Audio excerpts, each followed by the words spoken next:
अखण्डमण्डलाकारम् व्याप्तं येन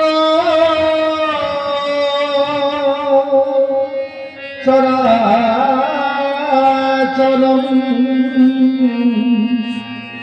तत्पदं दर्शितं येन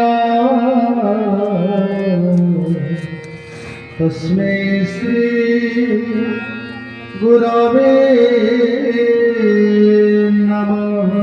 अखण्डमण्डलाकारं व्याप्तं येन चराचरम्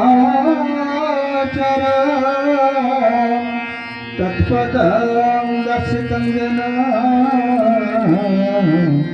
तस्मै श्री गुरवे नमः।